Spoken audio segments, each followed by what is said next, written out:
인하 조치를 연장하지 않기로 했습니다.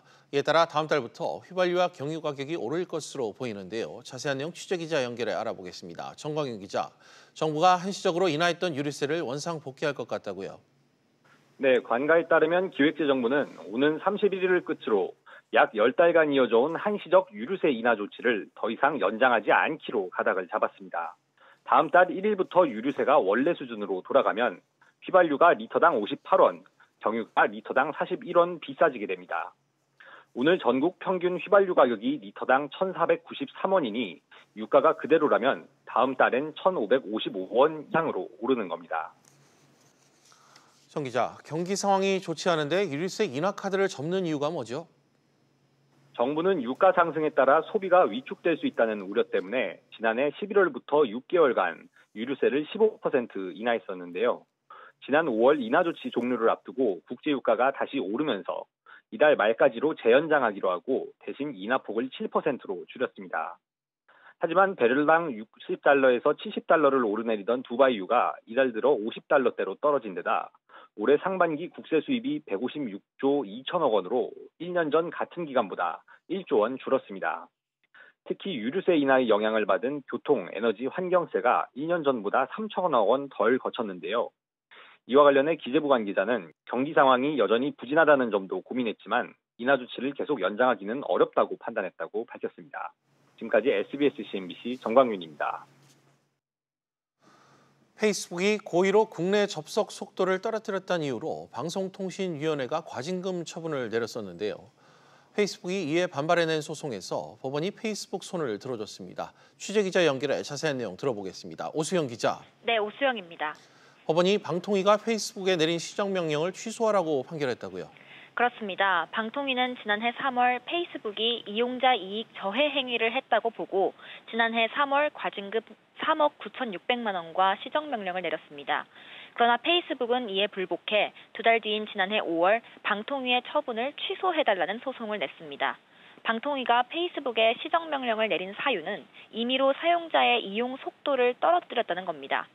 당시 국내 이동통신사와 망 사용료 협상을 하고 있던 페이스북이 협상에서 유리한 입지에 서기 위해 SK텔레콤과 SK브로드밴드 또 LG U+ 사용자들의 접속 경로를 임의로 바꿨다고 판단한 겁니다. 그렇군요. 방통위는 또 어떤 입장입니까? 그리고 이번 판결이 아마존이나 구글 등 이 다른 해외 IT 업체에 미칠 영향도 좀 궁금합니다. 네, 방통위는 항소하겠다는 입장을 분명히 했습니다. 이번 판결이 앞으로 망 사용료 협상에서 페이스북과 유튜브 등 해외 IT 업체들에게 유리하게 작용할 수도 있기 때문입니다. 해외 IT 업체들은 그동안 국내 통신사들의 막대한 망 부담을 주면서도 사용료를 거의 내지 않아 불공평하다는 지적이 있어 왔습니다. SBS CNBC 오수영입니다. 삼성 반도체 공장에서 근무한 뒤 백혈병이나 림프암에 걸린 근로자들의 사례가 있었죠. 이 때문에 정부가 삼성 측에 작업 환경 관련 보고서를 공개하라고 했고 삼성은 이에 취소 소송을 냈는데요. 법원이 오늘 삼성 측 손을 들어줬습니다. 역시 취재기자 연결합니다. 이한나 기자. 네, 이한나입니다. 삼성전자가 작업 환경 관련 보고서를 공개하지 않아도 된다는 판결이 나왔다고요? 네, 수원지방법원은 오늘 삼성전자가 고용노동부, 중부지방고용노동청 등을 상대로 낸 정보 부분 공개 결정 취소 소송에서 원고 일부 승소 판결을 내렸습니다. 재판부는 일반 국민의 알 권리가 경쟁업체들에 대한 관계에서 보호받아야 할 원고의 이익보다 우선한다고 하기는 어렵다며 부서와 공정단위 등 3개 항목을 공개하지 않아도 된다고 판시했습니다. 재판부는 정보가 유출될 경우 원고뿐 아니라 국민 경제에 악영향을 줄 수 있다는 산업통상자원부의 판단도 고려했다고 덧붙였습니다. 그렇군요. 그러니까 정부 결정이 뒤집힌 거군요. 네, 이번 재판은 시작은 삼성 계열사 공장에서 근무한 뒤 백혈병이나 림프암 등에 걸린 사례들이 때문에 시작됐습니다. 고용노동부는 근로자와 유족이 산업재해를 입증할 수 있도록 삼성 측에 작업환경 보고서를 요구했는데요. 하지만 삼성은 보고서 안에 각종 영업기밀이 담겨 있다며 중앙행정심판위원회에 행정심판을 청구하고 집행정지 신청 및 소송을 제기했습니다. SBS CNBC 이한나입니다. 최종국 금융위원장이 대규모 손실이 발생한 해외 금리연계 파생 금융상품인 DLS와 관련해 은행의 판매가 옳은지 검토하겠다고 밝혔습니다. 금감원은 이와 관련해 내일부터 현장 조사에 나서기로 했습니다. 취재기자 연결해 자세한 내용 들어보겠습니다. 임종윤 기자. 네, 임종윤입니다. 최종구 금융위원장이 은행들의 고위험 상품 판매에 대해 적정한지 여부를 들여다보겠다고 밝혔다고요?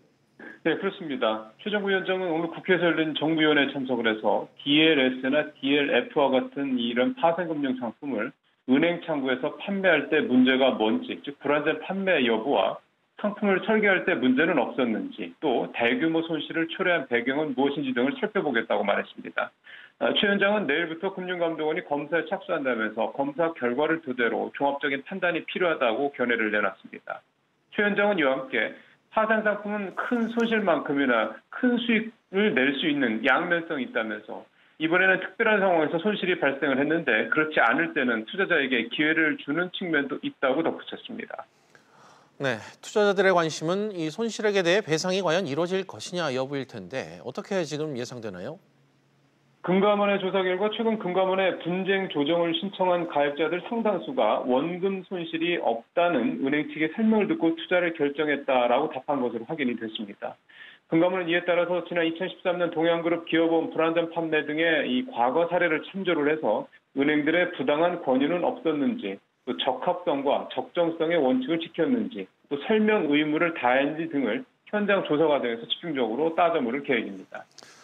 네, 경제계 소식 하나 더 짚어보죠. 오늘 국회 기획재정위원회도 열렸는데 야당이 조국 수석 가족의 부동산 거래 의혹과 관련해 국세청이 조사에 나서야 한다고 했다고요?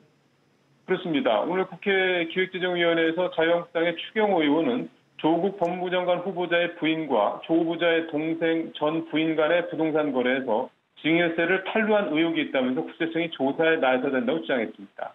이에 대해서 김현종 국세청장은 구체적인 증빙이나 명확한 혐의 없이 단순히 언론에서 제기되는 사안만으로 조사에 나서기는 현 단계에서 어렵다면서 향후 인사청문회를 통해 사실관계가 밝혀지면 조사를 검토하겠다고 답했습니다. SSNBC 임종윤입니다.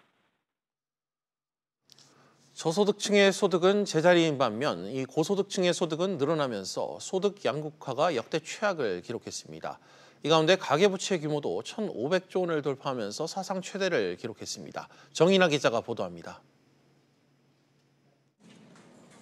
통계청이 조사한 가구원 수로 나눈 월 평균 처분 가능 소득은 2분기 기준 소득 수준이 낮은 1분위는 86만 6천 원, 소득 수준이 가장 높은 5분위는 459만 1천 원 수준이었습니다. 1분위와 5분위의 소득 격차를 나타내는 5분위 배율은 5.3배까지 올랐는데 2분기 기준으로 비교하면 2003년 통계 작성을 시작한 이래로 소득 격차가 가장 커졌습니다. 소득 상위 20%인 5분위 가구의 월 평균 소득은 1년 전보다 3.2% 증가한 반면 소득 하위 20%인 1분위 가구의 월 평균 소득은 제자리였던 게 이 같은 양극화를 불러왔다는 분석입니다. 특히 1분위 가구의 근로소득은 15.3%나 급감했는데 자영업 부진으로 실패한 자영업자들이 소득 1분위로 내려간 영향이 컸다는 분석입니다. 이번 분기 같은 경우에는 상위 분위에서 1분위로 떨어진 자영업자 비중이 많이 높은 편이거든요. 대략적으로 한 18% 정도 자영업자 비중이 올라갔어요. 다만 추락하던 1분위 계층의 소득은 6분기 만에 하락세를 멈췄습니다. 기초연금과 장애인연금 인상 등 정부의 지원 정책 영향이 컸다는 게 통계청의 설명입니다. 이러한 가운데 가계빚도 사상 최대를 기록했습니다. 한국은행에 따르면 올해 2분기 가계부채 규모는 1,556조 1천억 원으로 전분기보다 16조 넘게 늘었습니다. 2분기 가계시용 가계부채 증가율이 여전히 소득 증가율을 상회하고 있는 상태여서 가계부채 증가 속도를 계속 지켜봐야 될 필요가 있다 생각합니다. 한은은 은행의 주택담보대출과 신용대출이 크게 늘면서 가계부채 상승을 이끌었다고 밝혔습니다. SBS CNBC 정인아입니다. 경기도 안산 시흥과 서울 여의도를 잇는 신안산선 복선 전철의 실시 계획이 승인됐습니다. 경기 서남부 지역에서 서울 진입 시간이 크게 앞당겨질 것으로 기대되는데요. 취재기자 연결합니다. 엄하은 기자. 네, 엄하은입니다. 신안산선 언제 개통되나요? 네, 목표대로라면 오는 2024년 말 개통됩니다. 착공식은 다음 달 9일로 확정됐는데요. 안산 시흥에서 여의도를 잇는 44.7km 노선으로 모두 15개의 역이 신설됩니다. 신안산선은 지하 40m 깊이의 직선화 노선을 최대 시속 110km로 달리게 되는데요. 현재 경기도 시흥시청에서 서울 여의도까지 지하철로 가려면 53분이 걸리는데 개통 이후에는 22분으로 단축됩니다. 안산 한양대에서 여의도까지 걸리는 시간도 100분에서 25분으로 줄어들 전망입니다. 특히 원시역과 시흥시청 구간에는 소사 원시선이, 시흥시청과 광명역 구간에는 월곶 판교선으로 갈아탈 수 있어 서울에서 서해안까지 자유롭게 오갈 수 있게 될 전망입니다. 그렇군요. 공사는 그럼 어떻게 진행되나요? 네, 국토부는 토지 보상이 완료되는 구간부터 공사에 착수할 계획이라고 밝혔는데요. 이번 달 말부터 우선 송산 차량기지 공사에 들어갈 예정입니다. 국토부 관계자는 오늘 실시계획 승인으로 행정 절차는 모두 끝났고 관보고시만 남았다면서 실질적인 승인은 된 것이라고 설명했습니다. 관보고시는 이르면 다음 주 월요일로 예상되는데 그 즉시 효력이 발생하기 때문에 이번 달 내에 착공이 가능합니다. SBS CNBC 엄하은입니다. 야구나 축구 등 이 프로스포츠 팬이라면 응원하는 팀의 로고가 박힌 이 옷이나 모자를 구입하는 경우 많으시죠? 어린이용 모자 일부 제품에서 기준치가 넘는 발암물질이 검출됐다고 합니다. 취재기자 연결해 자세한 내용 알아보겠습니다. 강상 기자, 어린이용 모자에서 유해물질이 나왔다고요? 네, 한국소비자원은 프로스포츠 어린이용 모자 일부 제품에서 안전기준을 초과한 포말데하이드가 검출됐다고 밝혔습니다. 포말데하이드는 세계보건기구 산하 국제암연구소가 1급 발암물질로 분류한 유해물질인데 호흡기나 피부로 흡수되면 폐와 점막에 만성 자극을 유발하고 심할 경우 암과 백혈병을 일으킬 수 있습니다. 이번 조사는 프로야구와 축구, 농구구단과 라이센스 계약을 맺은 온라인 판매업체 제품이 대상이었는데요. 모두 13개 제품 가운데 5개에서 포말데하이드가 허용 기준치를 최대 2.3배 초과해 검출됐습니다. 산성도 측정에서도 2개 제품이 허용 범위를 벗어났는데요. 피부와 닿는 모자 안쪽 부분에 산성도가 최대 8.4pH로 허용 기준인 최대 7pH를 웃돌았습니다. 그렇군요. 어린이용 제품 표시 기준도 따르지 않았다면서요? 네, 사용 연령과 관련된 표시 실태 조사에서 90% 이상이 부적합 판정을 받았습니다. 원칙적으로는 어린이 제품이기 때문에 사용 연령을 필수적으로 표시해야 하는데요. 12개 제품이 이를 누락했고 일부 제품은 제조 연할과 같은 의무 표시 사항도 지키지 않았습니다. 소비자원은 발암물질이 초과 검출된 제품의 판매를 중지하고 업체의 자발적 시정을 권고했다고 밝혔습니다. 또 국가기술표준원에는 어린이 모자에 대한 안전관리 감독 강화를 요청할 계획입니다. SBS CNBC 강산입니다. LG전자와 현대차 제너시스가 미국 산업디자이너협회가 주관하는 국제디자인상에서 각각 최고인 금상을 수상했습니다. LG전자는 돌돌 말리는 TV인 LG 시그니처 올레드 TV-R로, 현대차는 제너시스 콘셉트카 에센시아 콘셉트로 각각 최고상인 금상을 받았습니다. 한국경영자총협회가 화학물질 규제 완화 의견을 정부에 제출했습니다.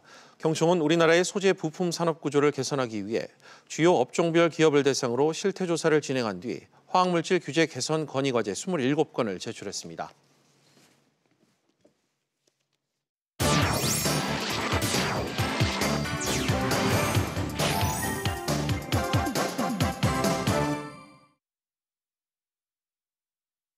주요 이슈를 체크해보는 시간, 이슈 체크 오늘입니다. 그럼 먼저 첫 번째 이슈부터 보도록 하겠습니다. 화면 보시죠. 애플 돕는 트럼프. 도널드 트럼프 미국 대통령이 대중국 관세 문제와 관련해 삼성을 또 한 번 언급하며 애플을 돕겠다고 말했습니다. 사흘 전에도 이 문제에 대해 발언한 적이 있어 향후 조치에 관심이 쏠리고 있는데요. 이 내용 산업부 정윤영 기자에게 들어보도록 하겠습니다. 정 기자. 트럼프 대통령이 애플을 도와주겠다 이렇게 직접 언급했다고요? 네, 트럼프 대통령이 현지 시간 21일 취재진과의 문답에서 삼성은 관세를 내지 않고 애플은 낸다는 것은 문제라며 단기간 애플을 도와야 한다고 말했습니다. 이 미중 무역 분쟁으로 앞서 트럼프 대통령은 3천억 달러 규모의 중국산 제품에 10%의 관세를 부과하기로 발표했는데요. 이 조치가 시행되면 역설적으로 미국 대표 기업 중 하나인 애플이 타격을 받게 됩니다. 이 애플 제품은 중국에서 생산해 미국으로 들여오기 때문입니다. 네. 당장 다음 달부터 애플 무선 이어폰과 스마트워치가 10%의 관세를 부과받고 애플 아이폰도 12월 15일이 지나면 관세 대상이 됩니다. 반면 삼성전자는 미국으로 수출하는 휴대전화 물량을 대부분 베트남과 인도에서 생산하기 때문에 대중국 관세 대상이 되지 않습니다. 그렇군요. 현재 그럼 북미 시장에서 이 삼성과 애플의 시장 점유율이 좀 어떻습니까? 네, 이 북미 시장은 애플의 안방인 만큼 이 애플이 점유율 33%를 넘으며 1위를, 삼성전자가 23%로 그 뒤를 잇습니다. 그런데 애플 스마트폰에 10%의 관세가 부과되면 예를 들어 999달러인 아이폰 XS 가격이 1,099달러로 오르면서 우리 돈으로 따지면 10만 원이 넘게 비싸집니다. 반면 삼성 스마트폰은 가격의 영향을 받지 않아서 미국 시장에서 경쟁력이 높아질 수 있습니다. 그렇군요. 트럼프 대통령이 향후에 어떤 조치를 취할 것이 좀 예상이 되나요? 네, 일단 애플에 대한 관세를 면제해 줄 가능성이 거론되고 있지만 형평성 문제 때문에 쉽진 않을 것으로 보입니다. 또 일부에서는 삼성에 대한 제재 가능성도 거론됩니다. 하지만 특정 기업에 문제가 없는데 관세를 부과하는 것은 WTO 규정에 위배될 소지가 있습니다. 가장 현실적인 방안 중 하나는 애플의 관세 외에 다른 혜택을 주는 것입니다. 전문가 설명 들어보겠습니다. 현지 투자를 통해 얻은 이익을 국내로 환수하는 데 있어서 조세 혜택이나 또는 지적재산권과 관련된 규제 절차를 간소화하는 방법으로 애플 기업의 운영에 도움이 될 수 있게끔 혜택을 줄 수 있는 방안이 있다라고 생각이 됩니다. 그렇군요. 트럼프 대통령이 어떤 조치를 좀 취할지 지금 예상이 되지 않는데 삼성 입장에서는 좀 계속 거론되고 있어서 긴장이 될 수밖에 없는데 입장이 좀 나온 게 있나요? 네, 삼성 측은 아직 아무 입장도 내놓지 않았습니다. 어떤 조치를 취할지 전혀 예측조차 못하기 때문인데요. 그동안 트럼프 대통령이 자국 산업 보호를 위해서 강력한 조치를 취해온 만큼 긴장할 수밖에 없습니다.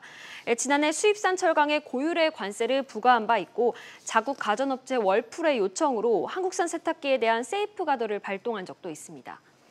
네, 정 기자 잘 들었습니다. 그럼 다음 이슈로 넘어가겠습니다. 두 번째 이슈입니다. 후쿠시마산 식자재. 우리 정부가 일본산 식자재에 대한 검역 강화 조치에 나섰습니다. 산업부 서주현 기자와 자세한 이야기 나눠보도록 하겠습니다. 서 기자, 정부가 일본산 수입식품의 검역 강화 조치에 나섰다고요? 네, 그렇습니다. 식품의약품안전처는 내일부터 저희 방사능이 미량 검출돼서 반송 이력이 있는 수입식품의 안전검사 건수를 현재 2배로 늘린다고 밝혔습니다. 예. 특히 최근 5년 동안 검사 실적 등을 분석을 해서 방사능이 미량 검출돼 반송된 품목에 대해서는 수거량을 2배로 늘려서 검사할 방침입니다. 예, 식자재 검역이 구체적으로 어떻게 강화된다는 거죠? 네, 그동안은 제조 일자별로 1kg씩 시험 검사를 한 번에 걸쳐서 하던 것을 이제는 1kg씩 2번 채취를 하고 또 시험 검사도 2회 실시가 됩니다. 검사 강화 대상 품목을 살펴보면요. 일본산 가공식품 10개 항목 등 모두 17개 항목이 해당이 됩니다. 예. 가공식품은 고형차, 침출차, 당류 가공품, 음료 베이스, 그리고 초콜릿 가공품, 인스턴트 커피, 볶은 커피, 천연 향신료, 기타 이 수산물 가공품, 또 기타 가공품 등 10가지가 해당이 됩니다. 또 농산물은 블루베리, 커피, 소두구 등 3가지가 포함이 되고요. 식품 첨가물은 혼합제제, 면류 첨가 알칼리제 등이고 건강기능식품으로는 아연, 빌베리 추출물 등이 해당이 됩니다. 네, 상당히 여러 가지 품목을 좀 조사하겠다고 밝혔는데 정부가 검역 강화에 나선 배경 어떻게 지금 분석됩니까? 네, 일단 국민들이 일본 식자재에 대해서 방사능 오염 등의 불안감이 높아지고 있는 상황이기 때문인데요. 최근 일본 도쿄올림픽 방사능 먹거리 공포 등이 불거지고 있는 상황이죠. 또 그동안 후쿠시마 수산물에 대한 수입 금지 등은 이뤄졌지만 이 가공식품에 대해서는 아무래도 관리가 소홀한 게 아니냐라는 지적이 잇따르면서 정부가 검역 강화에 나선 모습입니다. 예.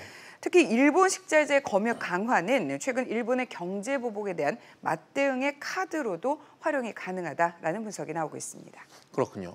서 기자, WTO 승소 이후 수입 금지가 유지되고 있는 수산물 좀 어떤 것들이 있습니까? 네, 일단 우리 정부는 2011년 3월 그리고 2013년 9월 후쿠시마 주변의 수산물에 대한 수입 금지 등의 임시 특별 조처를 내렸는데요. WTO 승소 이후 현재까지 이 조처는 유지가 되고 있습니다. 예. 일본의 8개현의 수산물과 14개현 27품목 농산물에 대해서 수입을 금지하고 있는데요. 아모리, 이와테, 지바 등 8개 지역의 27개 어종의 수입이 전면 금지된 상태입니다. 예. 전복과 명태, 고등어, 낙지, 문어, 멍게, 황새치, 참다랑어 등이 여기에 해당이 합니다. 일본산 식품에 대해서 수입권마다 방사능, 즉 세슘과 요오드 정밀 검사를 시행하고 있는데요.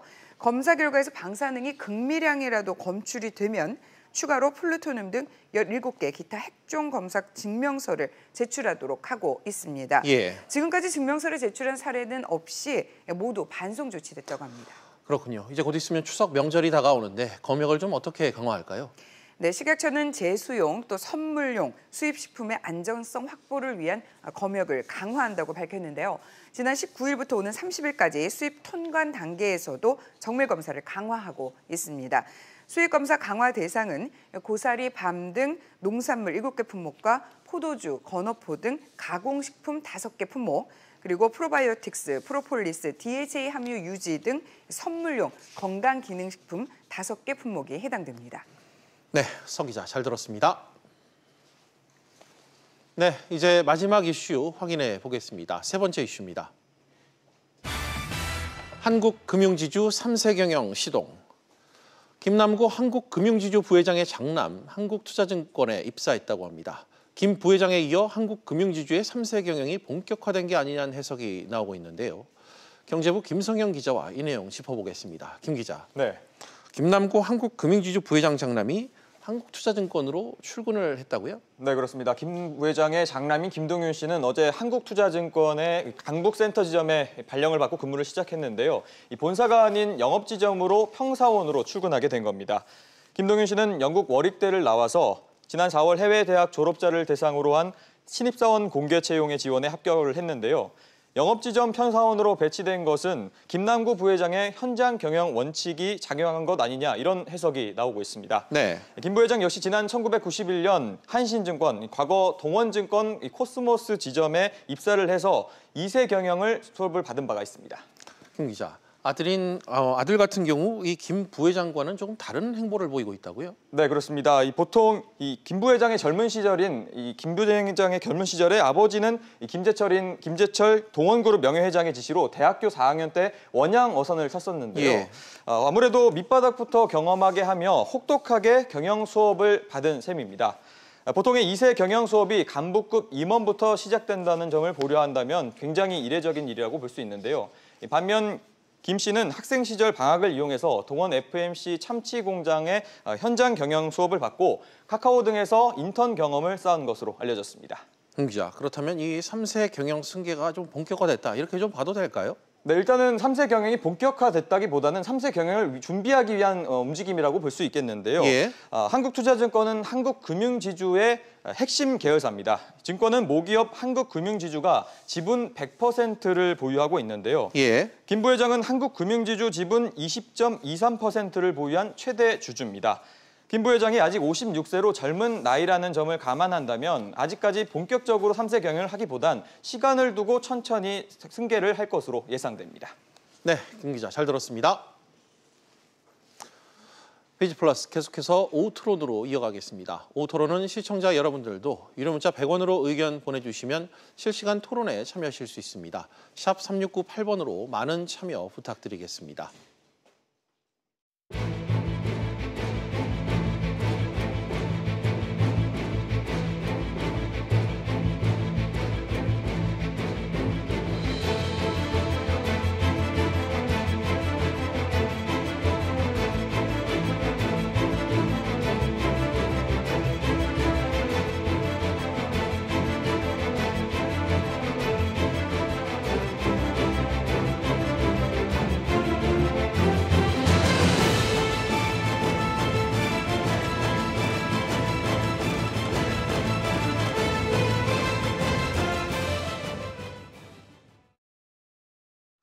최근 미국의 장단기 국채 금리가 역전되는 현상을 보이고 있죠.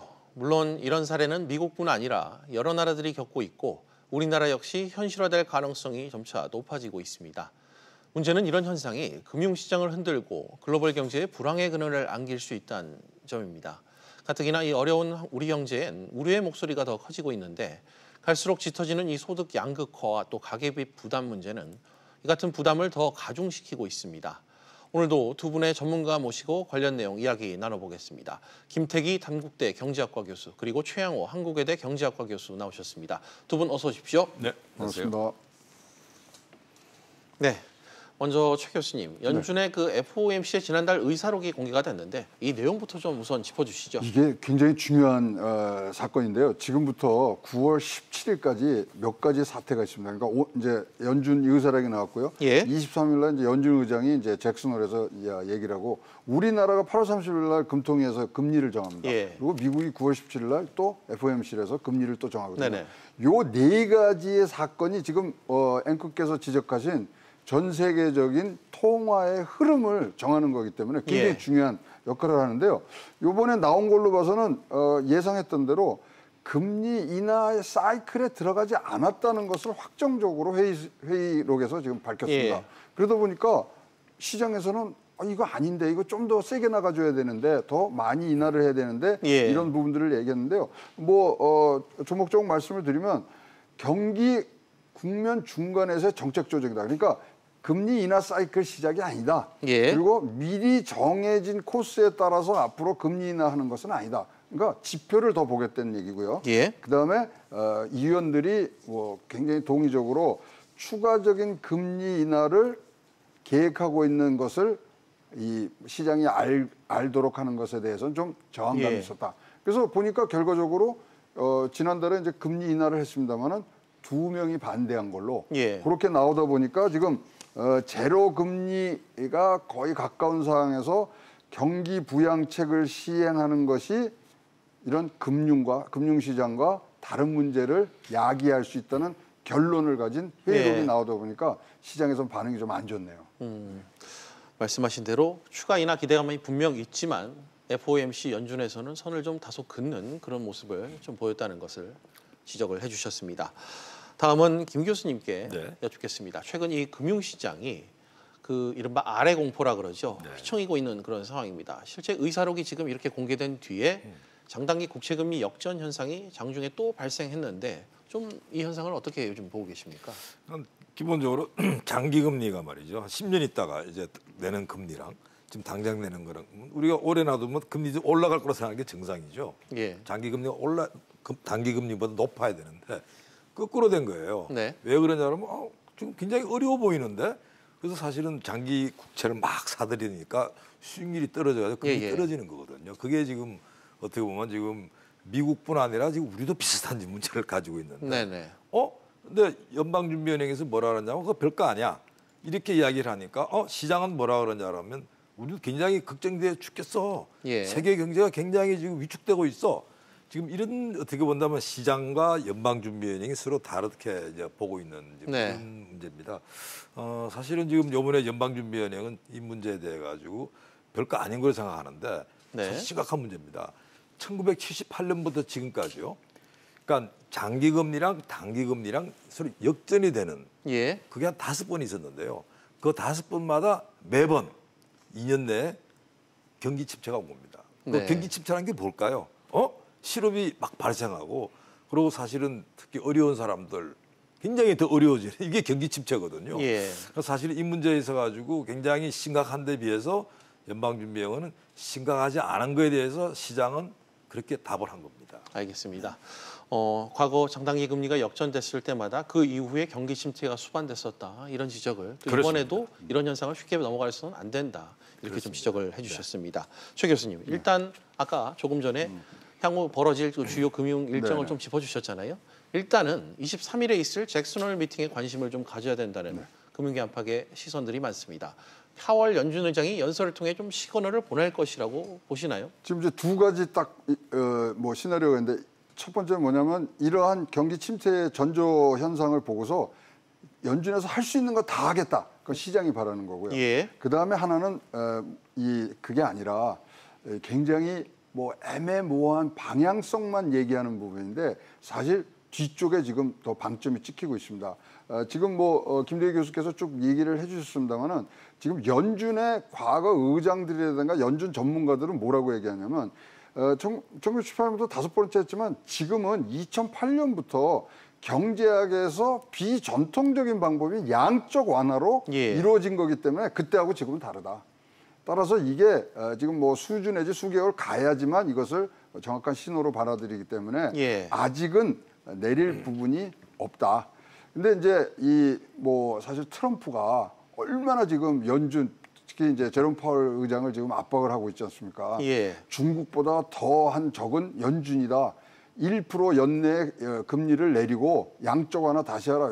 압박을 굉장히 강화하고 있기 때문에 제롬 파월 자체도 굉장히 지금 긴장을 하고 있겠습니다만은 결국은 경기 부양을 원하는 트럼프와 연준의 독립성과 향후의 안정적인 그 오퍼레이션을 위한 파월 의장의 그런 의지가 굉장히 붙어서 나오는데 저는 후자 쪽이 조금 더 제롬 파월 의장의 입에서 나올 수 있는 그러니까 아주 슈퍼 비둘기는 아니더라도 앞으로 경기 지표를 봐가면서 우리가 적절히 조정을 하겠다. 이 정도로 나올 것 같은데요. 이러면 이제 시장에서는 조금 더 격한 반응들이 좀 있을 거라고 생각을 합니다. 알겠습니다. 김 교수님 같은 질문을 좀 드리겠습니다. 좀 어떻게 전망하세요? 사실은 미국 경제가 세계 경제거든요. 그러니까 거기서부터 나오니까 우리가 관심 가지지 않을 수가 없는데요. 저는 이렇게 봅니다. 지금 이 미국의 어떤 객관적으로 보면 경기 지표가 괜찮아요. 그러니까 사실 우리처럼 이렇게 막 이 침체 공포는 아닌데 문제는 앞으로가 전망이 불확실하다는 거거든요. 근데 앞으로 전망이 불확실한 거에 대해서 아마 이 연방준비에 이래 생각할 겁니다. 트럼프 대통령 그 중국과 너무 싸워가지고 불확실하게 하지 마세요.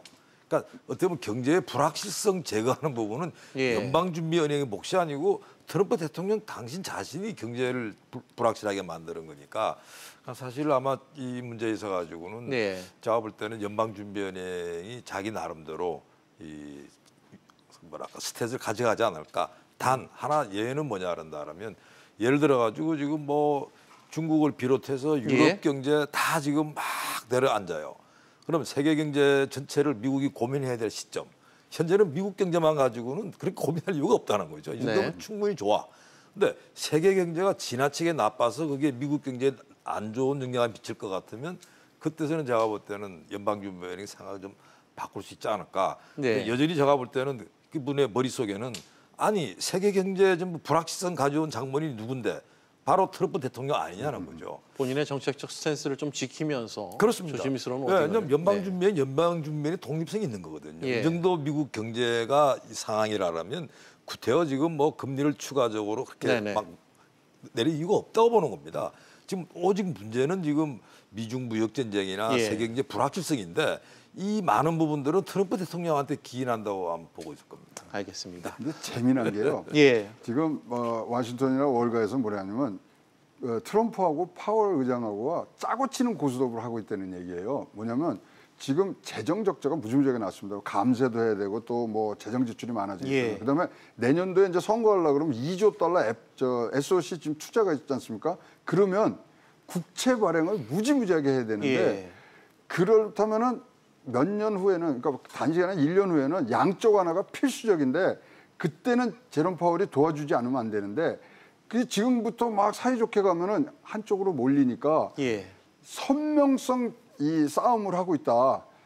둘이는 짜고 치고 분명히 교감을 하고 이런 얘기들을 나눌 것이다. 이런 얘기들이 나오는 걸 봐서는 사실 시장의 전망이 굉장히 지금 불안정한 사태로 보시면 되겠습니다. 미국 내부적인 그런 이슈와도 맞물려 있다는 지적을 하신 걸로 이해하겠습니다. 그런데 사실 이 아래 공포는 비단 미국의 문제가 아니라는 점을 여러분도 다 알고 계실 겁니다. 우리 경제 또한 침체 우려가 점차 고개를 들고 있는데요. 김 교수님, 실제 여러 경제 지표도 침체 위험을 경고하고 있죠. 사실은 이 경기 침체 걱정은 미국의 걱정이 아니고요. 지금 우리의 걱정이에요. 그러니까 이제 미국의 연방준비은행은 이런 연구를 많이 합니다. 경기 침체가 맞냐 안 맞냐, 그리고 언제쯤 올 것인가 예상을 막 해요. 그러니까 이제 연방준비은행에서 아직은 아니야라고 이제 말하는데, 그러니까 미국 이 연방준비은행에서 이런 걸 한번 계산해봤어요. 자, 그러면 이 경기가 안 좋다고 하는 거를 지표를 실업률 가지고 한번 볼까? 상당히 중요한 지표죠. 그걸 가지고 이제 이 쌈이라고 하는 그 전문가가 만들었는데 쌈 지표를 보면요. 우리나라의 현재 이 경기 침체 가능성은 작년도에 그 가능성이 10%였답니다. 근데 이 쌈이 한 거는 한국이 한 40% 된다 그래요. 4배가 떴다 그러는데 사실은 그 실업률 통계 지금 뭐가 우리가 빠져 있냐면 우리나라 정부의 실업률 속에는 이러면 불안전한 취업자들 잘 아시다시피 요즘에 정말 단기 알바로 해가지고 실업률을 많이 가렸지 않습니까?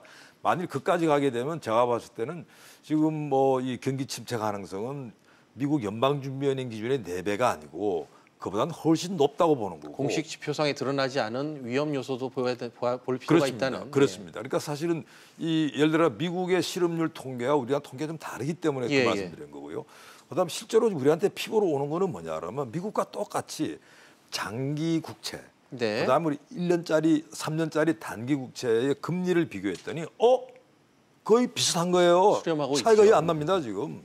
그러니까 이야기는 뭐냐 한다면 경제가 조금 더 안 좋아지고 그리고 현재 이 경기 침체의 어떤 가능성이 높아가지는 순간 역전된다. 그러니까 이거는 마치 아까 연방준비은행에서 미국 연방준비은행에서 한국의 지금 경기 침체 가능성은 작년보다 4배가 높아졌다고 이야기를 하는데 사실은 이 장단기 금리가 거의 격차가 안 났다는 이야기는 아주 임계점이 왔다고 이렇게 보시면 되겠습니다. 알겠습니다.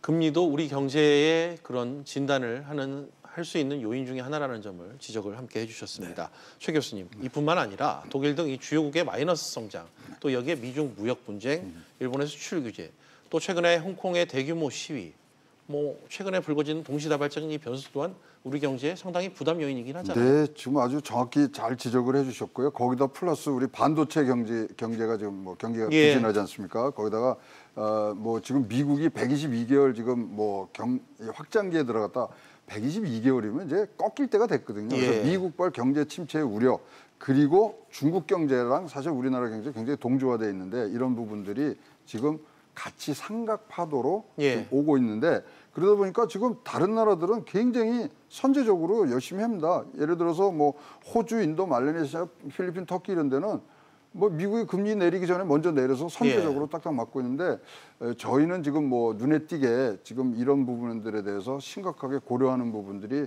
안 나타나서 걱정인데요. 저는 제일 우려하는 건 홍콩 사태입니다. 홍콩 사태가 뭐 지금 홍콩이 금융의 허브이기 때문에 금융적인 흐름이 막히는 거 플러스해서 지금 이 뇌관이 어디가 있냐면요.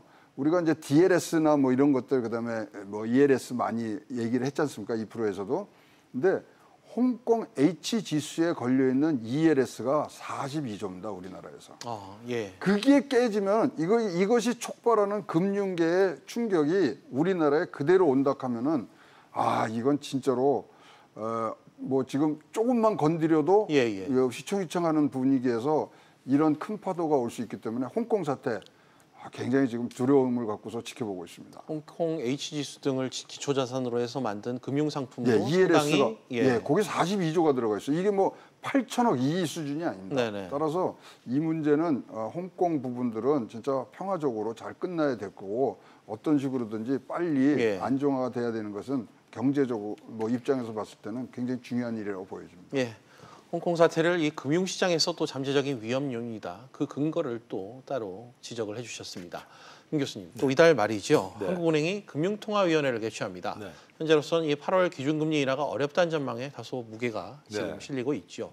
추가 금리 인하 가능성도 일각에선 거론을 하고 있는데 하는 이 예상을 깨고 금리 인하를 단행할 가능성 좀 얼마나 보고 계세요? 뭐 결론부터 말씀드리면 지금 8월 달에 추가 금리 인하는 없을 거라고 같아요. 우선은 지금 한국은행 입장에서 지난달에 했잖아요. 그렇죠. 7월 달에. 그리고 상황 자체가 지금 뭐 지금 특별히 경기가 이렇게 회복될 기미가 없다는 계속 떨어지기 때문에요.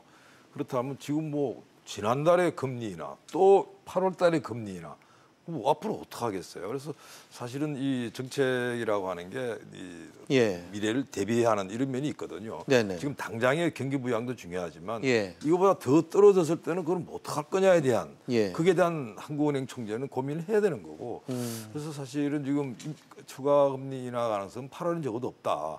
만일 이게 될라 그런다 그러면 뭔가 상황 변화가 생기고 그리고 사실은 아까 저 똑같은 지적을 드리는데요. 그러니까 일단 한국은행 입장에서 가지고는 통화정책 하지만 자 그러면 정부가 재정정책 하잖아요. 그다음에 정부가 구조정책 하지 않습니까?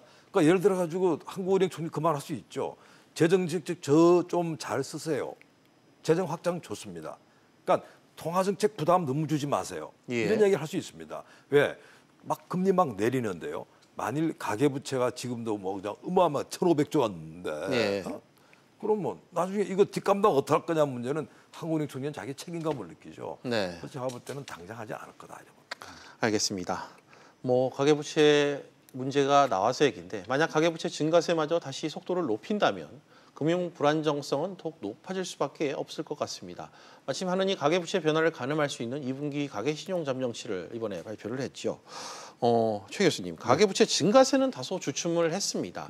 하지만 여전히 소득 증가율보단 빠른 상황이잖아요. 그렇죠. 안심할 수 없는 수준인 거죠? 없죠. 그다음에 뭐 전년 동기 대비해서 뭐 좀 올랐습니다만은 아직도 이 소득 증가율이라든가 특히 또 경제 성장률보다는 굉장히 높아진 상태이기 때문에 지금 문제들이 되는데요. 사실 이제 이 우리나라의 경제 위기의 전조 현상들이 몇 개 있습니다. 경상수지가 적자를 내는 분기들이 생기기 시작합니다. 우리 지금 경험을 했죠.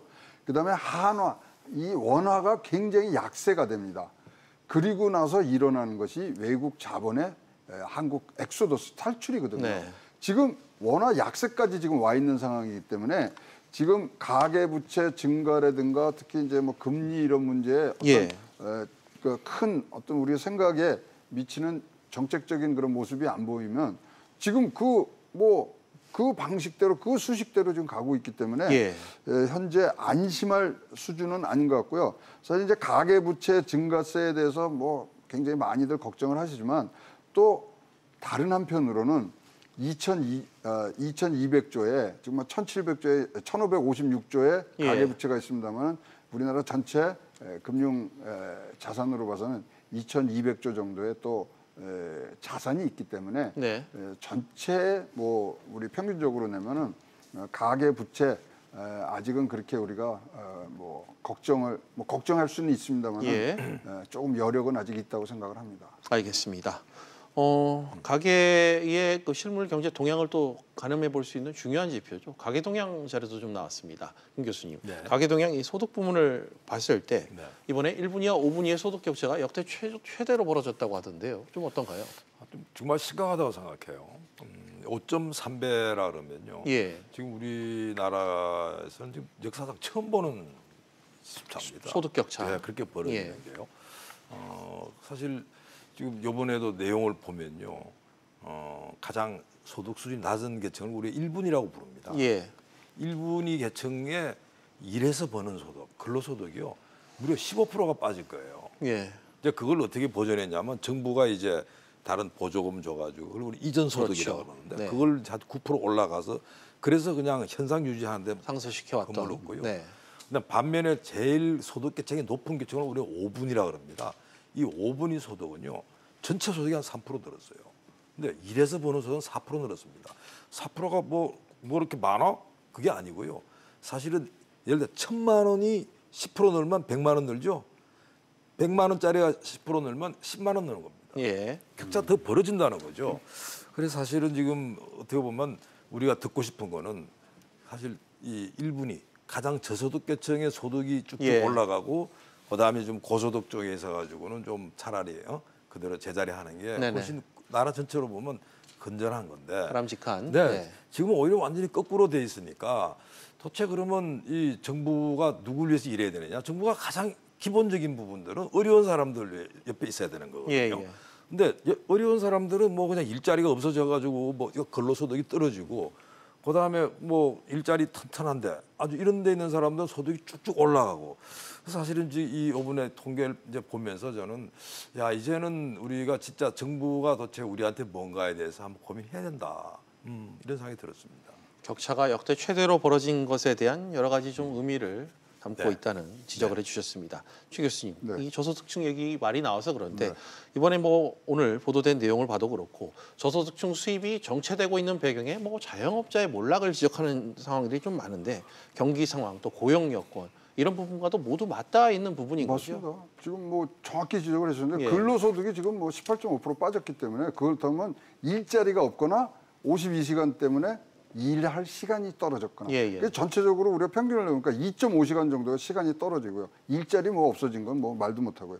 근데 그거를 받쳐준 게 뭐냐면 공적 이전 소득이 33.5%예요. 아까 김 교수님 말씀하신 정부 보조금 같은. 보조금. 그게 33% 올랐는데 더욱더 놀라운 건 뭔지 아세요? 공적 이적 소득이 33% 올라갔는데 5분위 소득이 제일 많다는 부분에서는 40.5%가 올라갑니다. 그러니까 이건 그냥 무차별로 주는 거예요. 이 뭐 1분위, 2분위가 아니라 연세만 넘어가면 그대로 줬다는 그 방증이고요. 또 놀라운 소득은 3분위가 지금 재산 소득이 123%가 늘어요. 재산 소득이라는 게 자기 뭐 금융거나 또는 이제 땅의 임대료 받는 건데 이해할 수 없는 번호가 나왔어요. 3분위라는 그 계층에서 어떻게 123%가 나옵니까? 거기다가 지금 제일 중요한 거는 사실 30대, 40대에 지금 상용 일자리 없어지는 건데요. 그것들이 나오는 게 사실 4분위의 소위 말하는 사업소득이 마이너스 20%가 나옵니다. 등등 했을 때 경기 악화와 또 뭐 소득주도 성장, 그다음에 최저임금이 지금 이 갖고 있는 구조적인 모순들이 이 표에 나오기 시작하는 거죠. 근데 이제 우리가 여기서 시청자 여러분께서 꼭 알아셔야 될 부분은 이게 지금 소위 말하는 표본이 바뀌었어요. 그러니까 지난번하고 지금 비교하기가 굉장히 어려운 상태고요. 내년에는 이 표본이요. 지금은 2인 이상이거든요. 가구당 1인 이상으로 바뀝니다. 또 바뀝니다. 그렇기 때문에 이게 연속성을 갖고 분명히 얘기를 할 수 있는 부분들이 굉장히 지금 좁아져 있는 상태이기 때문에 견분기하고 비교를 하셔갖고 어떻게 트렌드를 가는 것만 눈여겨보시는데 일단 이상한 숫자들이 요번 2분기 숫자에는 너무 많이 나와서 사실 뭐 아까 말씀하셨는데 소득이 떨어지는 율이 좀 올라갔어요. 그걸로 굉장히 막 대대적으로 홍보하려고 준비를 했던 그런 징조들은 나오거든요. 근데 진짜 제일 해서는 안 되는 게 정부에서 통계를 마사지하는 겁니다. 알겠습니다. 일단 그 얘기는 여기까지 듣고요. 결국 김 교수님, 방금 앞서 두 분 교수님께서 계속해서 지적을 해주셨지만 이런 오류 현상, 정부가 그동안 계속 돈을 풀어서 소득 주도로 성장을 일으키겠다는 이 지표가 결과적으로는 이 소득 통계를 봤을 때는 거꾸로 나온 거 아니겠습니까? 그렇습니다. 이 문제 결국에는 정책 실패의 논란이 다시 한번 불거지지 않겠어요? 뭐 우리가 소득 주도 성장 이제 그만하라고 한 이야기 뭐 한두 번 한 게 아니고요. 그러나 이제 정부는 계속 강행을 하고 있지 않습니까? 근데 이번 통계는 다시 한번 확인해 준 거예요. 소득 주도 성장이 예를 들어 가지고 한 1년 정도 했다라면 정부가 조금 더 지켜봅시다. 라 그런다라면 그래요. 한 번 더 보자고. 이렇게 할 수 있을 텐데 이미 지금 2년하고도 3년이 다 돼 가잖아요. 그럼 제가 볼 때는 이 정도라 그런다라면 빨리 정책 전환해야죠. 그러니까 최저임금 인상을 말이죠. 2년 사이에 30% 이렇게 높이는데 최저임금이 예를 들어 가지고 주로 뭐 정말 돈 많은 기업들에서 부담하라 그런다면 또 괜찮아. 근데 문제는 다 자기도 정말 살기가 어려운 영세 기업들이나 자영업한테 부담 준 거 아닙니까? 그래서 사실은 이 저임금 문제는 정부가 국가가 해결해야 될 문제인데 정말 살기 어려운 영세 사업주 보고 해결하라는 게 말이 안 되는 거거든요. 그다음에 근로시간도 뭐 52시간으로 갔는데 그게 68에서 52시간이면요. 한 번에 25% 줄인 겁니다. 너무 빠르죠. 그러니까 이런 부분들 경우가 막 이렇게 부작용이 나다 보니까 누가 희생양이 되느냐. 그러니까 예를 들어 가지고 전 노동조합도 있고요. 대기업에 다녀요. 전혀 지장 없습니다. 근데 문제는요. 아예 그런 혜택이 없는 이런 영세기업이나 자영업 이런 사람들 경우는 그냥 모든 부담 다 져야 되는 거예요.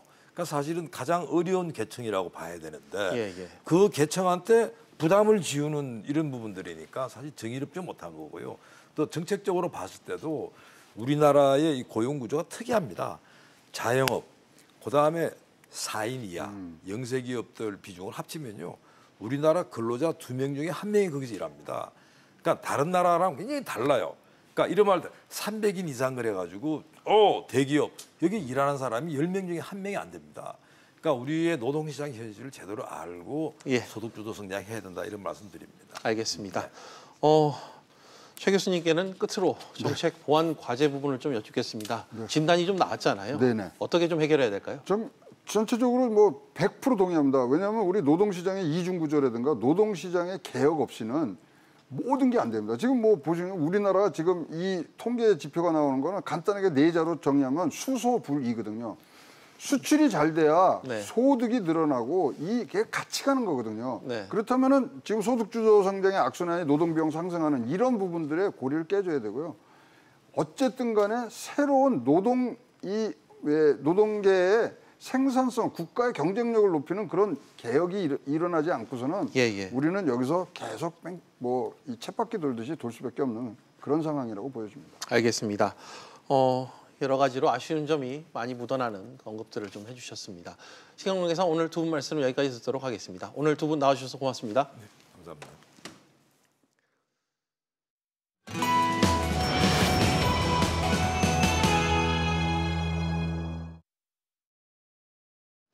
휘즈플러스 오늘은 여기까지입니다. 다음 뉴스는 7시 뉴스프리즘으로 이어집니다.